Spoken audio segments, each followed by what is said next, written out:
നിങ്ങൾക്കറിയാം, ഉൽപ്പത്തി പുസ്തകം 14-ാം അധ്യായം യുദ്ധങ്ങളുടെ അധ്യായമാണ്. 4 നാട്ടുരാജാക്കന്മാർ 5 നാട്ടുരാജാക്കന്മാരുമായിട്ട് യുദ്ധം ചെയ്തു. അമ്രാഭേൽ, അരിയോക്ക്, കെദർലായമോർ, തീദാൽ ആദിയായ ബാബിലോണ്യ ചായ്വുള്ള 4 പേര്, ബേര, ബിർഷ, ഷിനാവ്, സോവേർ ആദിയായ സോദോമ്യ ചായ്വുള്ള 5 പേരുമായിട്ട് യുദ്ധം ചെയ്തു. ഈ യുദ്ധത്തിൽ 4 പേരെ പേടിച്ച് 5 പേര് ഓടിപ്പോയ കൂട്ടത്തിൽ സോദോം രാജാവ് കുഴിക്കകത്ത് പോയി. ചൊവ്വുള്ള കുഴിയല്ല, കീൽക്കുഴിയാ, ഓയിൽ കുഴി. പുള്ളി ഓയിൽ കുഴി വീണു. എല്ലാരും ചെതറി ഓടി. ഒരുത്തന് എതിർച്ചയാ ഓടി വന്ന് എബ്രായനായ അബ്രഹാമിനോട് വന്ന് പറഞ്ഞു, അബ്രഹാമേ, സോദോമിൽ യുദ്ധം നടന്നു, എന്നിട്ടോ സോദോമിനെ കൊള്ളയടിച്ചു, പിന്നെ സോദോമിനെ അപഹരിച്ചു, പിന്നെ നിന്റെ സഹോദരപുത്രൻ ലോത്ത്, അവന്റെ ഭാര്യ, പെൺകുട്ടികൾ 2 ഇവരെ തട്ടിക്കൊണ്ടുപോയി. അന്ന് അബ്രഹാം മമ്മിറയുടെ തോപ്പിൽ പാർക്കുക. മമ്രെ എന്ന് പറഞ്ഞാൽ അവനൊരു അമോര്യന. അവന് 2 സ്നേഹിതന്മാരുണ്ട്, ആനേറും ഏഷ്കോലും. അപ്പോൾ മമ്രെ, ആനേർ, ഏഷ്കോൽ, ഈ 3 പേരും അബ്രഹാമിന്റെ വീട്ടിൽ ജനിച്ചു വളർത്തപ്പെട്ട 318 അഭ്യാസികൾ. എന്റെ ഭാഷ ഞാൻ പറയും, വീണ്ടും ജനിച്ച 318. അങ്ങനെ ഈ 318-ഉം 321 അബ്രഹാമിനെ കൂടെ കൂട്ടി 322 പേര് സോദോമിനെ കൊള്ളയിട്ട 4 വമ്പൻ രാജാക്കന്മാരെ അമ്പയെ പരാജയപ്പെടുത്തി. ശിഷ്ടമുള്ള ജനത്തെ അബ്രഹാമും ഇവരും കൂടെ നിഗ്രഹിച്ചു. അപ്പൊ അങ്ങനെ അവരെ നിഗ്രഹിച്ച് തീർത്ത സ്ഥലമാണ് ഏൽ മിഷ്പാത്ത്. അതുകൊണ്ടാണ് ഈ സ്ഥലത്തിന് ന്യായവിധിയുടെ സ്ഥലം എന്ന അർത്ഥം വന്നത്. ഇപ്പൊ മനസ്സിലായല്ലോ, ഏൽ മിഷ്പാത്ത്. കാദേശ് എന്ന വാക്കിന്റെ അർത്ഥം യഹോവയ്ക്ക് വിശുദ്ധ. കാദേശിന്റെ പണ്ടത്തെ പേരാ ഏൽ മിഷ്പാത്ത്. ഏൽ മിഷ്പാത്ത് എന്ന വാക്കിന്റെ അർത്ഥം ന്യായവിധിയുടെ സ്ഥലം. അപ്പൊ ഈ ന്യായവിധിയുടെ സ്ഥലത്തെയാണ് ദൈവം പിന്നത്തേതിൽ കാദേശാക്കി മാറ്റിയത്. ദൈവം അങ്ങനെയൊക്കെ ചില പേര് മാറ്റം, സ്ഥലം മാറ്റമൊക്കെ ഉണ്ടാക്കും. പേര് മാറ്റിയിട്ടില്ലയോ പേര്? ഇനി നിന്റെ പേര് യാക്കോബെന്ന് അല്ല, പിന്നെയോ ഇസ്രായേൽ. പിന്നെ ഒന്നുകൂടെ പേര് മാറ്റി. അതെന്തുവാ പേര്?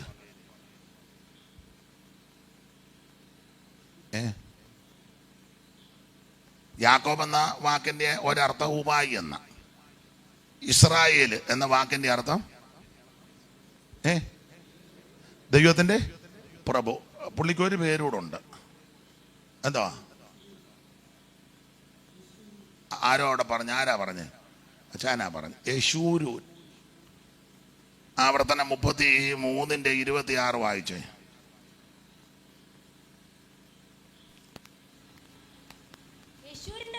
പോലെ ഒരുത്തനില്ല, ഒരുത്തനുമില്ല. 36 26 33:26. യെശൂരിന്റെ ദൈവത്തെ പോലെ ഒരുത്തനുമില്ല. യെശൂരൂന്റെ ദൈവത്തെ പോലെ ഒരുത്തനുമില്ല. നിന്റെ സഹായത്തിന് അവൻ ആകാശത്തിൽ മഹിമായിൽ മേഘാരൂഢനായി വെളിപ്പെടുന്ന പുരാതന ദൈവം നിന്റെ സങ്കേതം കീഴെ ശ്വാസന ഭുജമുണ്ടെന്ന്. അപ്പോൾ യെശൂരൂൻ ആരാ? യെശൂരൂൻ 42:1-2 തോന്നുന്നു. യെശയ്യാ പ്രവചനം ഒന്ന് വായിച്ചു തരും. ഞാൻ താങ്ങുന്ന എന്റെ ദാസൻ, എന്റെ ഉള്ളം പ്രസാദിക്കുന്ന എന്റെ വൃതൻ. ഞാൻ എന്റെ ആത്മാവിനെ അവന്റെ മേൽ വച്ചിരിക്കുന്നു. അവൻ ജാതികളോട് ന്യായം പ്രസ്താവിക്കും.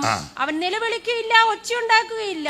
43:1-2 ഇപ്പോഴോ യാക്കോബേ, നിന്നെ സൃഷ്ടിച്ചവനും നിന്നെ ഇസ്രായേലെ നിന്നെ നിർമ്മിച്ചവനുമായ യഹോവ ഇപ്രകാരം അരുളിച്ചെയ്യുന്നു, ഭയപ്പെടേണ്ട, ഞാൻ നിന്നെ വീണ്ടെടുത്തിരിക്കുന്നു. ഞാൻ നിന്നെ പേർ ചൊല്ലി വിളിച്ചിരിക്കുന്നു. നീ എനിക്കുള്ളവൻ തന്നെ. നീ വെള്ളത്തിൽ കൂടി കടക്കുമ്പോൾ ഞാൻ നിന്നോട് കൂടി ഇരിക്കും. നീ നദികളിൽ കൂടി കടക്കുമ്പോൾ അവ നിന്റെ മീതെ കവികയില്ല. നീ തീയിൽ കൂടി നടന്നാൽ വെന്തു പോകുകയില്ല, അഗ്നിജ്വാല നിന്നെ ദഹിപ്പിക്കുകയുമില്ല. നിന്റെ ദൈവവും ഇസ്രായേലിന്റെ പരിശുദ്ധനുമായ യഹോവ. 42-ലാണോ 43-ലാണോ ഇതാ ഞാൻ തിരഞ്ഞെടുത്ത യെശൂരൂനെ വാക്യമുണ്ട്. അത് എത്രാം വാക്യാ മോളെ? 44-ന്റെ 1-2 വായിച്ചേ. ആ ആ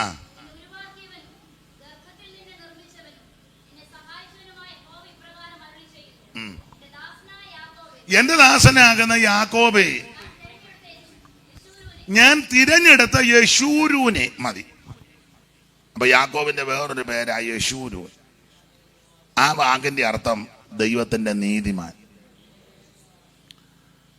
അപ്പൊ ദൈവം വ്യക്തികളുടെ പേരിന് മാറ്റം വരുത്തും. ഇനി നിന്റെ പേര് സാറായി എന്നല്ല, പിന്നെ സാറായി. അപ്പം ഒരാൾ പറഞ്ഞിരിക്കുന്നത് ദൈവം സാറായിയുടെ ഐ അങ്ങ് കളഞ്ഞു, അന്നേരം അമ്മാമ്മ റെഡിയായി. അയ്യല്ലയോ പ്രശ്നം, മിണ്ടുന്നില്ല. പക്ഷെ ഞാൻ ഒരാൾ കാരണമായി വീടിങ്ങനെ, ഞങ്ങളുടെ അച്ചായനെ കൊണ്ട് ഒരു കഴിവും, നിങ്ങൾ പറഞ്ഞെന്നല്ല, സാറായി പറയുന്നെന്ന് ഞാനങ്ങ് പറയുക. ഞാനുള്ളത് കൊണ്ടാണ് ഞങ്ങളുടെ വീടിങ്ങനെ മിണ്ടുന്നില്ല. എന്നാ ആ ഭാഗം പോക്കോട്ടെ, പറയുന്നില്ല. അപ്പൊ ദൈവം പേര് മാറ്റും, സ്ഥലത്തിന്റെ പേരുമൊക്കെ മാറ്റും. അവിടെ നമ്മുടെ വിഷയത്തിൽ വരാം. കാദേശ് എന്ന വാക്കിന്റെ അർത്ഥം യഹോവയ്ക്ക് വിശുദ്ധം. കാദേശിന്റെ പണ്ടത്തെ പേരാണ് ഏൽ മിഷ്പാത്ത്. വാക്കിന്റെ അർത്ഥം ന്യായപതിയുടെ സ്ഥലം എന്ന് പറഞ്ഞാൽ ന്യായപതിയുടെ സ്ഥലത്തെ ദൈവം വിശുദ്ധീകരിച്ചു. എന്തിനാ ഇപ്പോൾ ഇത് സൂചിപ്പിച്ചത് എന്ന് ചോദിച്ചാൽ, നമ്മോടുള്ള ബന്ധത്തിൽ ഒരു കാലത്ത് ഞാനും നിങ്ങളുമെല്ലാം ന്യായവതിക്ക് അർഹരായി പോയവരാ. അല്ല, ഒന്നുകൂടെ ശരിക്ക് പറഞ്ഞാൽ ശിക്ഷാവിധിക്ക് നമ്മൾ പാത്രരായി പോയവരാ. എന്നാൽ ആ ശിക്ഷാവിധിയിൽ നിന്ന് ഒരുവൻ നമുക്ക് വേണ്ടി കാൽവറിയിൽ ജീവനെ തന്നു. യേശുക്രിസ്തുവിന്റെ കാൽവരി മരണത്താൽ ആ ശിക്ഷാവിധിയിൽ നിന്ന് ദൈവം നമ്മെ രക്ഷിച്ചു. യേശുക്രിസ്തുവിനെ രക്ഷിതാവായി സ്വീകരിക്കുവാൻ, ഈ സത്യാകൃപയിൽ മാർഗത്തിൽ വരുവാൻ ദൈവം നമുക്ക് ഭാഗ്യം നൽകി. നമ്മുടെ മേൽ, നമ്മുടെ കുടുംബത്തിന്റെ മേൽ, സന്തതിയുടെ മേൽ വരാനിരുന്ന വലിയ കൊടി ന്യായപതികളിൽ നിന്ന് ദൈവം നമ്മെ രക്ഷിച്ചു. Praise the Lord. യേശുക്രിസ്തുവിനെ അറിയുവാൻ, ആരാധിക്കുവാൻ, സേവിപ്പാൻ, സ്നേഹിപ്പാൻ ദൈവം നമുക്ക് ഭാഗ്യം നൽകി. അതാ ജീവിതത്തിലെ ഏറ്റവും വലിയ ഭാഗ്യം. നാം ഒരു ദൈവ വൈതലായി തീർന്നു. അപ്പോൾ ന്യായവിധിക്ക് അർഹരായി പോയ എന്നെയും നിങ്ങളെയും ദൈവം രക്ഷിച്ച് വിശുദ്ധരാക്കി. എഫേസ്യ ലേഖനം 1-4 നമുക്ക് മനപാഠമാ. നാം തന്റെ സന്നിധിയിൽ വിശുദ്ധരും നിഷ്കളങ്കരുമാകേണ്ടതിന്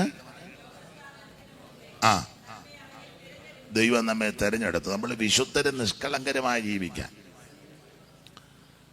തിരഞ്ഞെടുത്ത മുൻനിയമനം, നൽവരം, ആചാരം, അനുഗ്രഹം, വാഗ്ദത്തങ്ങൾ ഇതെല്ലാം ദൈവം നമുക്ക് നൽകി. ഒരു കാലത്ത് ഞാൻ നിങ്ങളുമെല്ലാം ന്യായവിധിക്ക് അർഹരായി പോയവരാ. പാപത്തിന്റെ ദാസന്മാരായി, പാതാളത്തിന്റെ ആടുകളായി മൃത്യു നമ്മെ മേയിച്ചൊരു കാലമുണ്ടായിരുന്നു. ആ കാലത്തെ പറ്റി വേദപുസ്തകത്തിൽ കൊടുത്തിരിക്കുന്നത് അജ്ഞാനകാലം, അജ്ഞാതകാലം, പണ്ടത്തെ കാലം, പൂർവ്വകാലം, മുൻകാലം, പഴയ കാലം, അറിയായ്മയുടെ കാലം, ഇങ്ങനെയുള്ള പദങ്ങളൊക്കെയാണ് കൊടുത്തേക്കുന്നത്. 1-2 വാക്യം വായിച്ചോ, നേരത്തെ എങ്ങനായിരുന്നെന്ന്. ഗലാത്യ ലേഖനം 4-ാം അധ്യായത്തിന്റെ 8 മുതൽ താഴോട്ട് വായിക്കണം. എഫേസ്യ ലേഖനം 2-ാം അധ്യായത്തിന്റെ 2 മുതൽ താഴോട്ട് വായിക്കണം. എഫേസ്യ ലേഖനം 5-ാം അധ്യായത്തിന്റെ 8-ാം വാക്യം വായിക്കണം. അത് ഒരാള് തീത്തോസിന്റെ ലേഖനം 3-ാം അധ്യായത്തിന്റെ 3 മുതൽ വായിക്കണം. ഒരാൾ പത്രോസിന്റെ 1-ാം ലേഖനം 4-ാം അധ്യായത്തിന്റെ 2 മുതൽ താഴോട്ട് വായിക്കണം. ബാക്കി ഞാൻ പിന്നെ പറയാം. ആദ്യം എഫേസ്യ ലേഖനം 2-ന്റെ 2 ഒന്ന് വായിച്ചേ.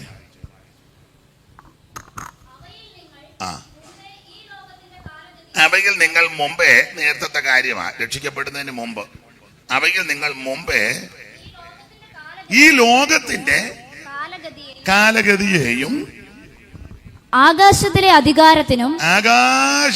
അധികാരത്തിനും അനുസരണക്കേടിന്റെ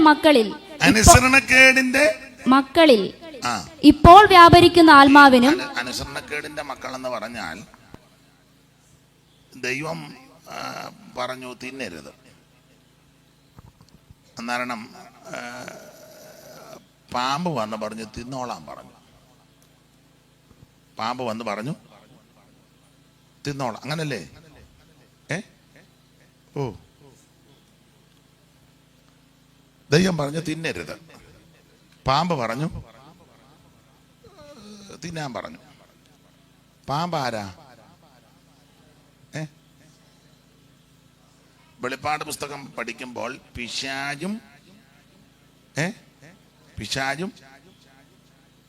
ഉറക്കെ പറ, പിശാചും സാത്താനുമായ പഴയ പാമ്പ്. അതാ പഴയ പാമ്പ്. ഈ പാമ്പും ഒക്കെ പഴയതാ നല്ലതെന്നാ പറയുന്നത്. പഴയ പാമ്പ് യവൻ വന്ന് ഈ അമ്മയോട് ലോഹ്യമൊക്കെ പറഞ്ഞ് വശീകരിച്ച്. അപ്പൊ അതിങ്ങനെ അങ്ങ് ചിന്തിച്ചാൽ മതി. അനുസരണം കെട്ടവനാ വന്ന് ഇവരെ ഇത് തീറ്റിച്ചത്. ദൈവം പറഞ്ഞത് അനുസരിക്കാതെ അനുസരണം കെട്ടവൻ പറഞ്ഞത് ഇവര് അനുസരിച്ചു. അതുകൊണ്ട് പിന്നെ ജനിച്ചതെല്ലാം അനുസരണക്കേടിന്റെ മക്കളാ. അതാ ഇവിടെ വായിക്കുന്നത്. ഒന്നുകൂടി നീ വായിച്ചേ. അവയിൽ നിങ്ങൾ മുമ്പേ ഈ ലോകത്തിന്റെ കാലഗതിയെയും ആകാശത്തിലെ അധികാരത്തിനും അനുസരണക്കേടിന്റെ മക്കളിൽ ഇപ്പോൾ അനുസരണം കെട്ടവൻ വന്ന് പഴം തീറ്റിപ്പിച്ചു. അതിൽ പിന്നത്തേത് ജനിച്ചത് മുഴുവൻ അനുസരണക്കേട. അതല്ലേ പറഞ്ഞ അനുസരിക്കുവോ? ഇവിടെ നിങ്ങൾ അനുസരിക്കുന്നുണ്ട്, നിങ്ങളെ അഭിനന്ദിക്കുന്നു. ചിലടത്ത് ചെന്ന് ഇങ്ങോട്ട് കയറിയിരിക്കാൻ പറഞ്ഞ ആരനുസരിക്കാന്?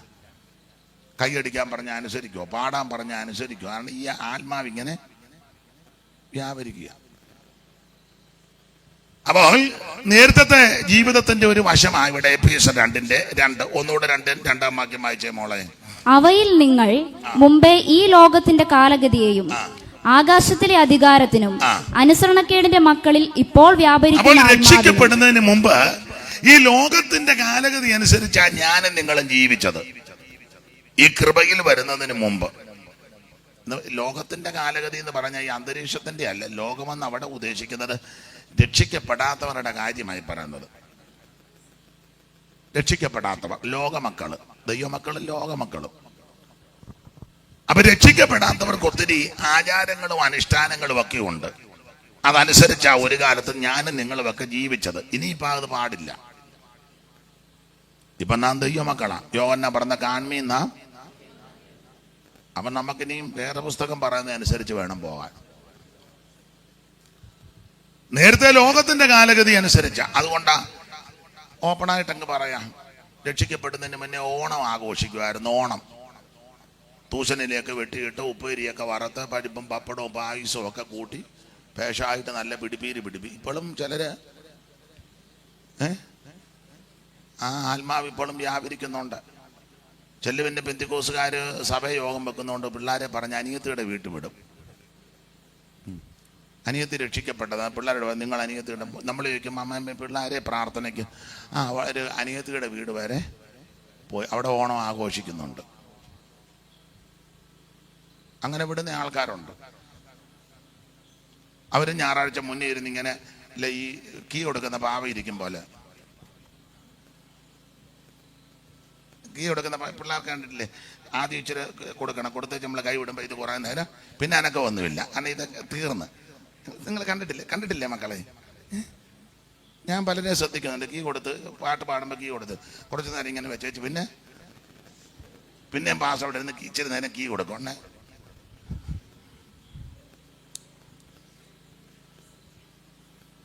നിങ്ങൾക്ക് മനസ്സിലാകാഴിയാണോ?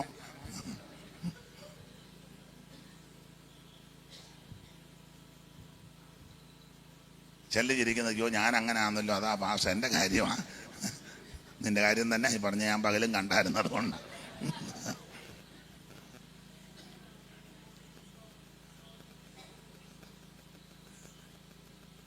ആ നേരത്തെ ആചാരങ്ങളും കീഴ്വഴക്കവും അനുസരിച്ച് ഇനി ജീവിക്കരുത്.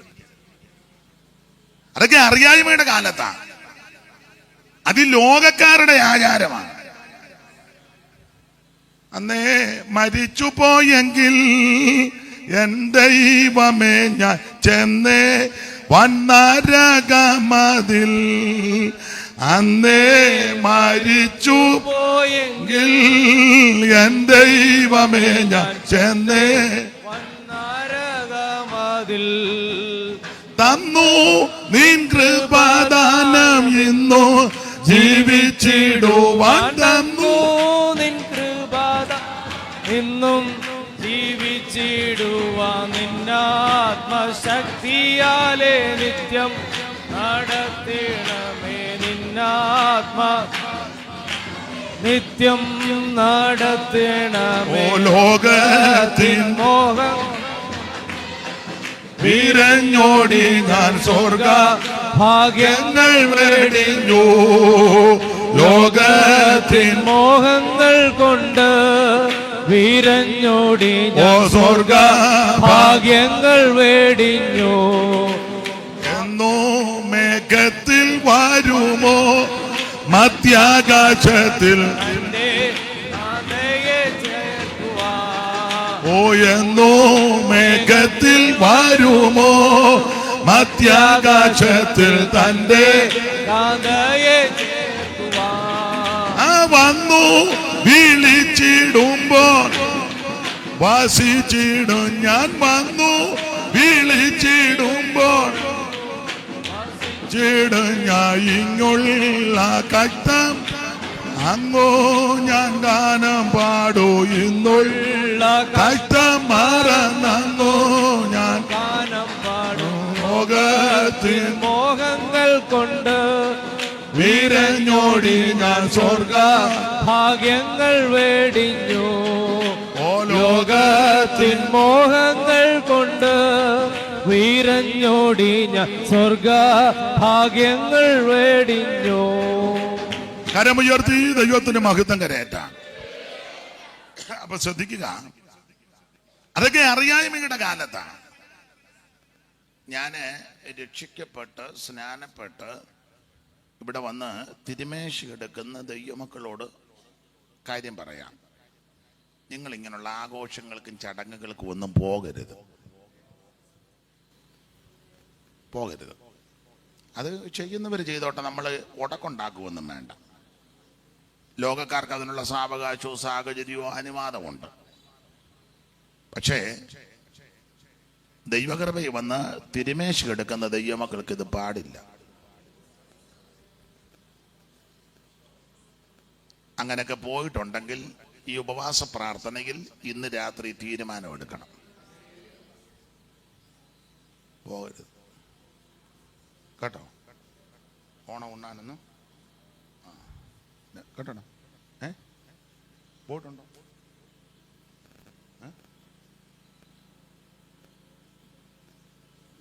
പോയിട്ടുണ്ടോ? പോകരുത് കേട്ടോ.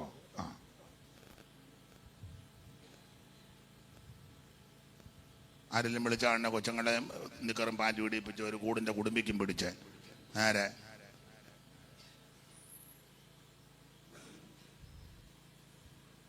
മനസ്സിലാകുന്നുണ്ടോ? ഒന്നും പോകരുത്. അതൊക്കെ ഈ ലോകക്കാരുടെ ആചാരങ്ങളാണ്. ക്രിസ്തുമസ് അതൊന്നും ആഘോഷിക്കണ്ട. യേശു നമ്മുടെ ഉള്ളത്തിൽ ജനിച്ചിട്ടുണ്ട്. എല്ലാ കൊല്ലവും ജനിപ്പിക്കണ്ട. നക്ഷത്രം ഒന്നും കൊണ്ട് വാതൊക്കെ തൂക്കണ്ട.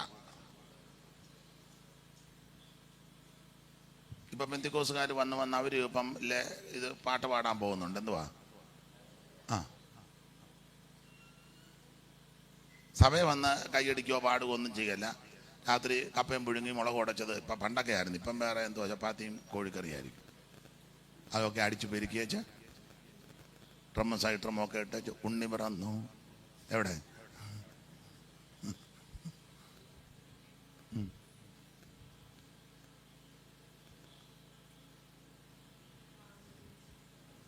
ദൈവത്തിന് മകത്ത് ഡിസംബർ 25 യേശു പറഞ്ഞത്. ഈ രാജ്യത്ത് ഡിസംബർ 25, വേറെ രാജ്യങ്ങളിലെ ഫെബ്രുവരിയിലൊക്കെയാ യേശുവിന് വരുന്ന ഗതികേട്. അതെല്ലാം മാസം ജനിക്കണമെന്നുള്ളതാണ്. ആട്ടെ, രക്ഷിക്കപ്പെട്ട് സ്നാനപ്പെട്ട് അഭിഷേകം പ്രാപിച്ച് തിരുമേശ എടുക്കുന്നവർ ഇങ്ങനെയുള്ള ചടങ്ങിന് പോകരുതെന്നായി പറഞ്ഞത്. ഈസ്റ്റർ ഇതൊന്നും ആഘോഷിക്കണ്ട. അത് നിമ്രോദിന്റെ ഭാര്യ സെമിറാമീസും ജനിച്ച കുട്ടിയും തമ്മൂസ് ഇതിൻ്റെയൊക്കെ ആചാരങ്ങളാണ്. ബാബിലോണ്യ മതത്തിൽ നിന്ന് കടമെടുത്തതായതല്ല. ഇതൊന്നും കണ്ട ഇളകരുതെന്നായി പറഞ്ഞത്. പഴയ ആചാരങ്ങളും അനുഷ്ഠാനങ്ങളും ഒന്നും പാടില്ല. അതൊക്കെ ഈ ലോകത്തിന്റെ കാലഗതിയാണ്, ലോകക്കാരുടെ ആചാരമാണ്. നമുക്കങ്ങനെ ആചരിക്കാനും അനുഷ്ഠിക്കാനും പ്രമാണമില്ല. നമുക്കെന്ന് ഉദ്ദേശിച്ചത് വേദപുസ്തകത്തിൽ പ്രമാണമില്ല. എല്ലാ വാക്യങ്ങളും ഞാൻ എടുപ്പിക്കുന്നില്ല. നിങ്ങൾക്ക് ഇപ്പൊ തന്നെ മുഖമൊക്കെ വല്ലാതായി, അന്തരീക്ഷമൊക്കെ പോയി. ഞാൻ പലരെയും ശ്രദ്ധിച്ചു. എനിക്കിതൊക്കെ കാണുമ്പോൾ അറിയാം.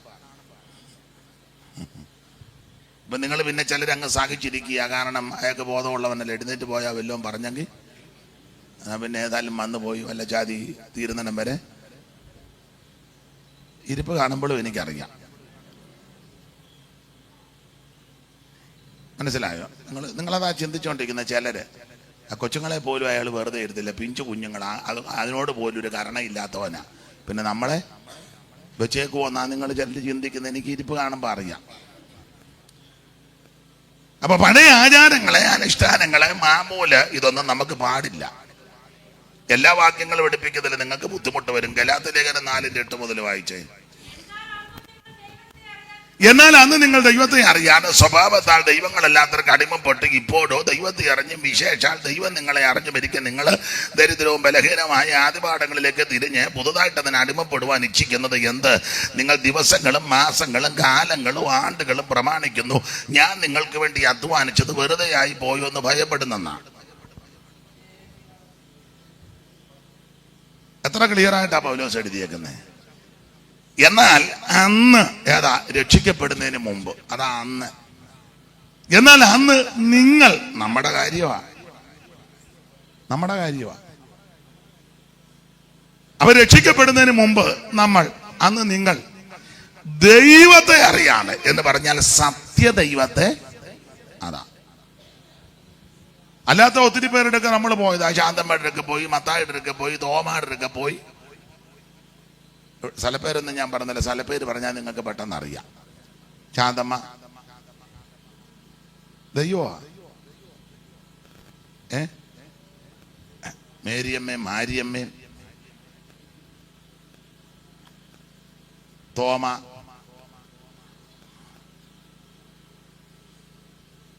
പിന്നെ മത്തായി. കേട്ടിട്ടില്ലേ? ഓ, കോട്ടയംകാർക്ക് ഇത് മനസ്സിലാകല്ലേ? മത്തായി. ഏത് മത്തായിയാ?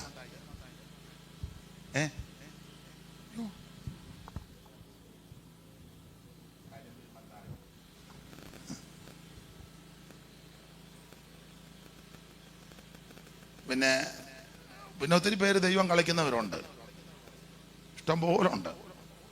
ആണുങ്ങളും പെണ്ണുങ്ങളും എല്ലാം അങ്ങ് ദൈവം കളിച്ച് നടക്കുക. അപ്പൊ അറിയായ്മയുടെ കാലത്ത് നമ്മൾ അവിടെ എല്ലാം പോയി, ഒത്തിരി കാര്യം ചെയ്തു, ഒത്തിരി കാര്യം പ്രവർത്തിച്ചു. അറിയാത്തത് കൊണ്ടാണ്. പഴയ ആൾക്കാരെ പറഞ്ഞില്ല, ആരെ കണ്ട ഊരെ പിടിക്കാൻ നോർത്ത് പോയതാ. ഇരമ്യാ പറയാ ഒരു ഗുണവും വന്നില്ല. പ്രവാചകൻ പറയാ സകല മുഖവും വിളറിയിരിക്കുന്നു.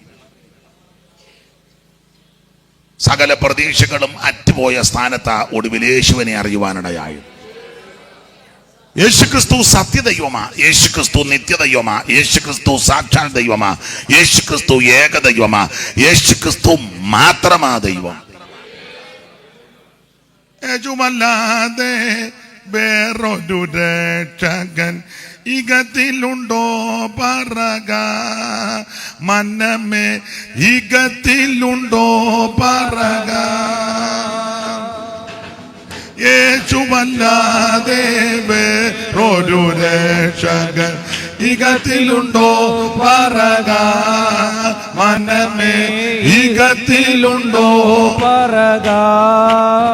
വല്ലഭ പരന്താൻ പരിശുദ്ധ പരന്താൻ മഹത്വപര പരന്താൻ മനമേ മഹത്വ പരാപരൻ വല്ലഭ പരന്താൻ പരിശുദ്ധ പരന്താൻ മഹത്വ പരാപരൻ മനമേ മഹത്വ പരാപരൻ യേശുവല്ലാതെ വേറൊരു രക്ഷകൻ ഈഗത്തിലുണ്ടോ പറക മനമേ ഈഗത്തിലുണ്ടോ പറക. കരമുയർത്തി കർത്താവിന് മഹത്വം കൊടുക്കുക. യേശുക്രിസ്തു ഏകദൈവം, യേശുക്രിസ്തു സത്യദൈവം, യേശുക്രിസ്തു നിത്യദൈവം. പൗലോസിന്റെ ഭാഷയെ പറഞ്ഞാൽ മഹാദൈവവും നമ്മുടെ രക്ഷിതാവുമായ യേശുക്രിസ്തു. തീത്തോസ് 2:11 വായിച്ചു. തീത്തോസ് 2:11. സകല മനുഷ്യർക്കും രക്ഷാകരമായ ദൈവകൃപ കുതിച്ചുവല്ലോ. നാം ഭാഗ്യകരമായ പ്രത്യാശയ്ക്കായിട്ടും മഹാദൈവവും നമ്മുടെ രക്ഷിതാവുമായ യേശുക്രിസ്തുവിന്റെ തേജസ്സിന്റെ പ്രത്യക്ഷതയ്ക്കായിട്ട് കാത്തും കൊണ്ട് ഭക്തികേടും പ്രപഞ്ചമോഹങ്ങളും വർജിച്ചിട്ട് ഈ ലോകത്തിൽ സുബോധത്തോടും നീതിയോടും ദൈവഭക്തിയോടും കൊണ്ട് ജീവിച്ചു പോരേണ്ടതിന് അത് നമ്മെ ശിക്ഷിച്ചു വളർത്തുന്ന എന്ത് നല്ല വാക്യമാണ്. മഹാദൈവവും നമ്മുടെ രക്ഷിതാവുമായ യേശുക്രിസ്തു. അപ്പോൾ ഒരു കാലത്ത് നമുക്ക് ഈ ദൈവത്തെ അറിയത്തില്ലായിരുന്നു. അതുകൊണ്ട് നമ്മൾ കിഴക്കോട്ട് പോയി രക്ഷപ്പെടുമെന്നോർത്ത് രക്ഷപ്പെട്ടില്ല. പടിഞ്ഞാട്ട് പോയി രക്ഷപ്പെടും. ചിലര് വടക്കോട്ടങ്ങ് പോയി. എവിടാന്ന് എന്നെ കൃത്യം ഇപ്പം പറയുന്നില്ല. എറണാകുളമൊക്കെ കഴിഞ്ഞ് വടക്കോട്ട് പോയി. എന്നെ അനാവശ്യം പറഞ്ഞാ പോയത്.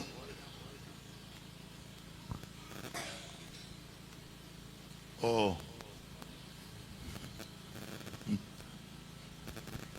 ദൈവത്തിന് മഹത്വം. ഇതൊക്കെ അറിയാൻ പാടില്ലാഞ്ഞ കാലത്താണ്. എന്നാൽ ഇപ്പോൾ നമുക്ക് സത്യദൈവത്തെ അറിയുവാൻ, ദൈവത്തെ ഭജിപ്പാൻ ഭാഗ്യമുണ്ടായി. അങ്ങനെ ഉണ്ടായവരോട് പറയുക, എന്നാൽ അന്ന് നിങ്ങൾ ദൈവത്തെ അറിയാതെ, സത്യദൈവത്തെ അറിയാതെ വായിച്ചേ ഭാഗ്യകരമായ അല്ല നടക്ക നമ്മൾ വിട്ടെന്ന്. നമ്മൾ ഗലാത്യർ 4:8 വായിച്ചോണ്ടിരുന്നേ. തീത്തോസ് വിട്ടെന്ന് ഗലാത്യ വരാൻ. എന്നാൽ അന്ന് നിങ്ങൾ ദൈവത്തെ അറിയാതെ സ്വഭാവത്താൽ ദൈവങ്ങളല്ലാത്തവർക്ക് ഈ പലതും സ്വഭാവം വെച്ച് ദൈവമല്ല. അല്ല, യേശുക്രിസ്തു കൊല്ലാൻ വന്നതല്ല, ജീവൻ തരാൻ വന്നതാണ്. മറ്റ് ചിലർ പറയുന്നത്, വത്സ നീ അവൻ്റെ പെടലി എടുത്തുകൊണ്ട് വാ, ഞാൻ നിന്നിൽ വത്സൻ അതിന് വടിവാളുമായിട്ട് ഓടുക. ചിലരൊക്കെ പഠിപ്പിക്കുന്ന ഇത്ര പേരെ കൊന്നേച്ച് അവിടെ ചെന്നാൽ സ്വർഗം ഉണ്ടെന്നോ, പിന്നെ സ്വർഗം മാത്രമാണോ, അവിടെ വേറെ എന്തെല്ലാം അതെല്ലാം ഞാനിപ്പം മൈക്കിൽ കൂടെ പറയുന്നില്ല. അതിന് ഇവന്മാർ നിന്നങ്ങ് പെരുക്കുക.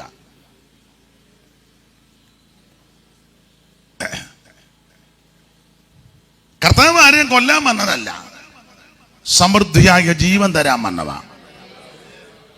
കൊല്ലാൻ വന്നവനെയെല്ലാം മരിച്ചവനെ ഉയർപ്പിക്കാൻ വന്നതാ യേശു. അപ്പൊ യേശുക്രിസ്തു ജീവനായകനാണ്. മറ്റ് പലരും സ്വഭാവത്താൽ ദൈവങ്ങളല്ല. ദൈവത്തിന്റെ സ്വഭാവ വൈശിഷ്ട്യമുണ്ട്. 1-2 കാര്യം പറയാം, നിങ്ങൾക്ക് അറിവുള്ളല്ല. 1, ദൈവം സർവജ്ഞാനിയാ. 2, സർവശക്തനാ, സർവവ്യാപിയാ, സർവത്തെയും സൃഷ്ടിച്ചവനാ, സർവത്തെയും നിയന്ത്രിക്കുന്നവനാ, സർവത്തിന്റെ മേലെ അധികാരമുള്ളവനാ, ഗതിഭേദങ്ങളുടെ ആച്ഛാദനം ഒന്നുമില്ല. ഇതൊക്കെയാ ദൈവത്തിന്റെ വിശേഷത. അടുത്ത കാലത്ത് മുളച്ച് കിളിച്ച് പൊന്തി വന്ന ദൈവമല്ല, അവിടുന്ന് നിത്യനാ. സങ്കീർത്തനക്കാരന്റെ ഭാഷയെ പറഞ്ഞാൽ അനാദിയായും ശാശ്വതമായി നമ്മുടെ ദൈവമാണ്. 90 അങ്ങനല്ലേ വായിക്കുന്ന? വായിച്ചേ 90 1 2 ആയിരം.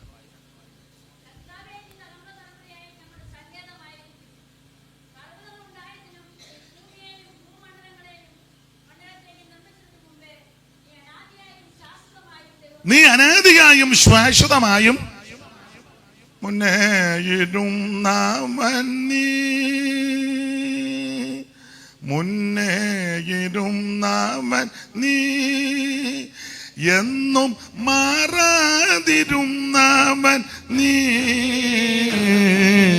മുന്നേയിരുന്നവൻ നീ, എന്നും മാറാതിരുന്നവൻ നീ, വന്നവൻ നീയേ, വരാനുള്ളവൻ നീയേ, വന്നിത വല്ലഭനേ, വന്നവൻ നീയേ, വരാനുള്ളവൻ നീയേ, വന്നിത വല്ലഭനേ, സുന്ദര രക്ഷകനേ, സുന്ദര രക്ഷകനേ, എനിക്കാനന്ദ കാരണനേ, സുന്ദര രക്ഷകനേ, എനിക്കാനന്ദ കാരണനേ, ഓ ഇന്നലെയും ഇന്നും എന്നും അനന്യനെ, വന്ദനം വന്ദനമേ, ഇന്നലെയും ഇന്നും എന്നും അനന്യനെ, വന്ദനം വന്ദനമേ, സുന്ദര രക്ഷകനേ, സുന്ദര രക്ഷകനേ. അപ്പൊ അനേതിയായും ശാശ്വതമായി നമ്മുടെ ദൈവമാണ്. അടുത്ത കാലത്ത് മുളച്ച് കിളിച്ച് പൊന്തിപ്പൊങ്ങി വന്ന പുത്തൻ ദൈവമല്ല, അവിടുന്ന് നിത്യനായ ദൈവമാണ്. അപ്പൊ ഒരു കാലത്ത് ഈ ദൈവത്തെ നമുക്ക് അറിയത്തില്ലായിരുന്നു.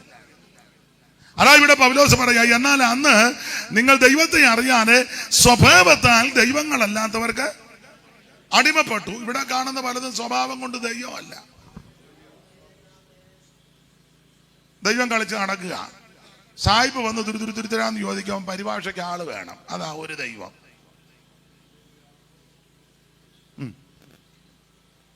ദൈവം കളിച്ച് നടക്കുക. ഭാഷ അറിയാമല്ല ദൈവത്തിന്. അതിനാ ദൈവമാ?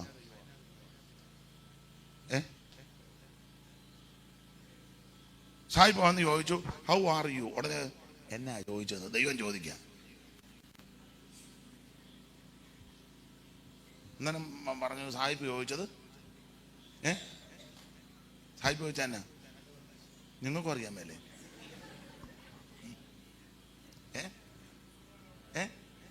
സുഖമാണോ?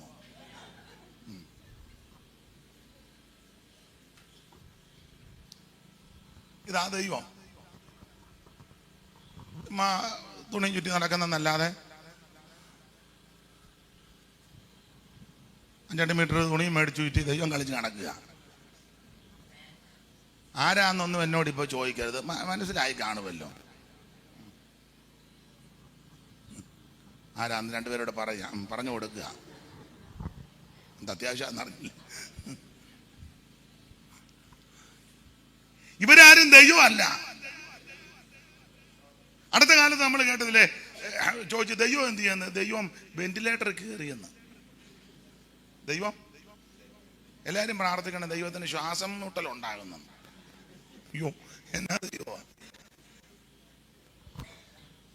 അപ്പൊ ചോദിച്ചു ദൈവം എന്തോ പറഞ്ഞു? ഒന്നും പറയാറായിട്ടില്ല. ഡോക്ടർ പറഞ്ഞത് മിക്കവാറും ദൈവം നേരം വെളുപ്പിക്കുമെന്ന്.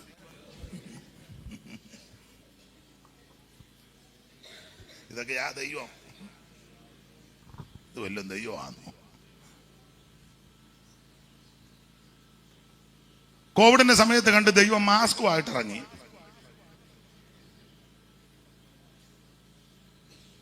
അന്നേരം പറഞ്ഞു ദൈവത്തെ ഇപ്പൊ കാണാൻ. ദൈവം ഇപ്പൊ ആർക്കും ദർശനം തരിക അല്ല. എന്നാ കോവിഡ്? നിങ്ങൾ ഈ ലോകത്തിലൊന്നും അല്ലേ? ഇവരാരും ദൈവമല്ല. സ്തോത്രം. സത്യദൈവം ഒന്നേ ഉള്ളൂ, നിത്യദൈവം ഒന്നേ ഉള്ളൂ, ഏകദൈവം, സാക്ഷാൽ ദൈവം.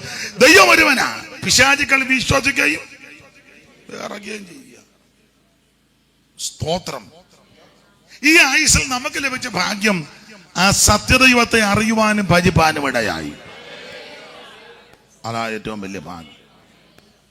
ഒരു കാലത്ത് അറിയത്തില്ല എന്നതുകൊണ്ട് ആശാൻ പണ്ട് എഴുതിയതുപോലെ അക്ഷരമെന്നതറിവില്ല ചാത്തന് യക്ഷിയും പേയും ഇവർക്ക് ദൈവം. അക്ഷരം അറിയാൻ മേലല്ലോ. അക്ഷരമെന്നതറിവില്ല ചാത്തന് യക്ഷിയും പേയും ഇവർക്ക് ദൈവം. ഇതെല്ലാം ദൈവമാണെന്ന് പറഞ്ഞ് നടക്കുക. ഉമ്മാമണിയെങ്കിലേക്ക് പൂവൻകോഴിയുടെ വെള്ളലേക്ക് പിടിച്ച് വിരക്കി വിട്ട് ഓടി. അവസാനം ആരെയും കിട്ടാഞ്ഞ് വന്നപ്പം വാഴ വെട്ടി താഴെ ഇട്ടച്ച് നിങ്ങൾക്ക് പിടികിട്ടാരിയാണോ?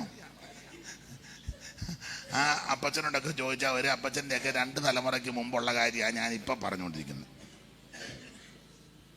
ആയിരുന്നു ദൈവം. ഇതൊന്നും ദൈവമല്ല. എന്നെ കേൾക്കുന്ന പ്രിയരെ, ഈ ആയുസ്സിൽ നമുക്ക് ലഭിച്ച ഏറ്റവും വലിയ ഭാഗ്യം സകലത്തെയും സൃഷ്ടിച്ച ദൈവത്തെ അറിയുവാനിടയായി, സകലത്തെയും നിർമ്മിച്ച ദൈവത്തെ ഭജിക്കുവാനിടയായി, സകലത്തിന്റെ മേലും അധികാരമുള്ള ദൈവത്തെ. Praise the Lord, praise the Lord. അതാണ് നമ്മുടെ ജീവിതത്തിലെ ഏറ്റവും വലിയ ഭാഗ്യം. ഈ ദൈവം ഇന്നും എന്നേക്കും നമ്മുടെ ദൈവമല്ലോ.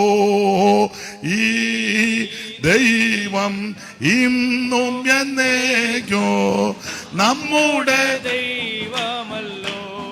ആ ജീവകാല മുഴുവനും അവൻ നമ്മെ നൽവഴിയിൽ നടത്തും. ജീവകാല മുഴുവനും അവൻ നമ്മെ നൽവഴിയിൽ നടത്തും.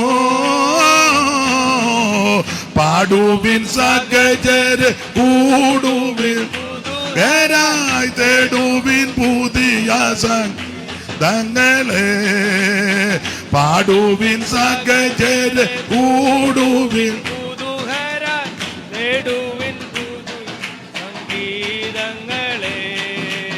ഓമന പുലരിയിൽ ഇനി ചേരും തൻ സന്നിധിയിൽ. ഓമന പുലരിയിൽ ഇനി ചേരും തൻ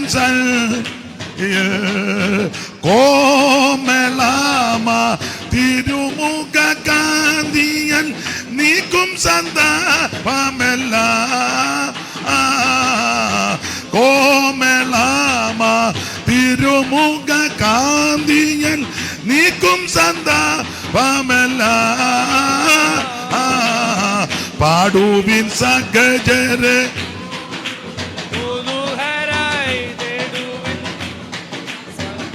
ഇതങ്ങളെ. പാടുവിൻ ഓറി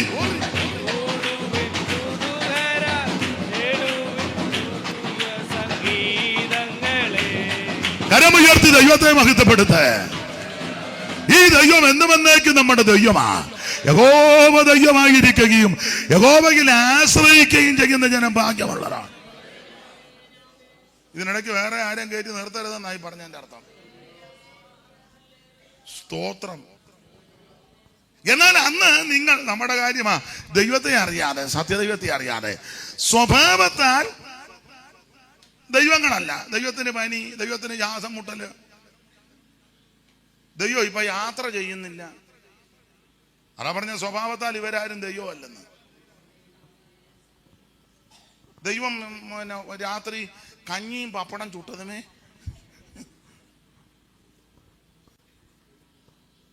മനസ്സിലാകുന്നില്ലേ? ദൈവമല്ല. ദൈവത്തിന് 2 മീറ്റർ തൂണി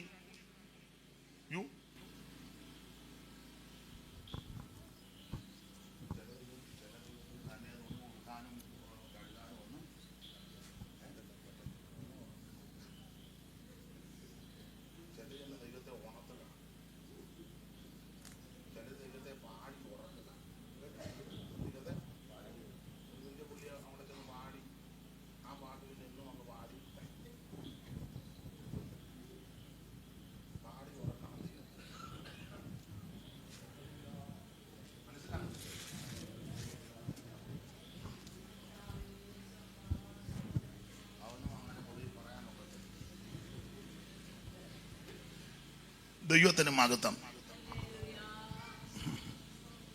പ്രൈസ് ദി ലോർഡ്. ഇസ്രായേലിന്റെ പരിപാലകൻ അതാ ദൈവം. യഹോവ നിന്റെ പരിപാലകൻ. നീ ദൈവത്തെ സൂക്ഷിക്കണ്ട, ദൈവം. അതാ പണ്ട് നായനാര് പറഞ്ഞ ദൈവത്തിന് എന്തിനാടാ പാറാവുകാരനെന്ന്. അങ്ങേർക്ക് ബോധം ഉണ്ടായിരുന്നു.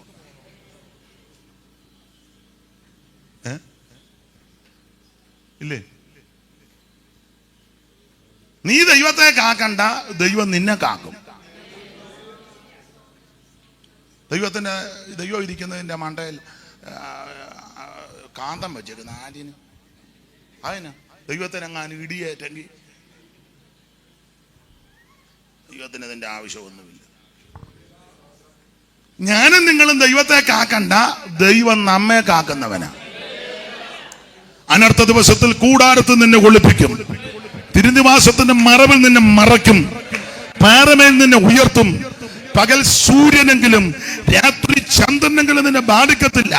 രാത്രിയിലെ ഭയത്തെയും പകൽ പറക്കുന്ന അസ്ത്രത്തെയും ഇരുട്ടിൽ സഞ്ചരിക്കുന്ന മഹാമാരിയും ഉച്ചയ്ക്ക് നശിപ്പിക്കുന്ന സംഹാരത്തെ നിനക്ക് പേടിപ്പാനില്ല.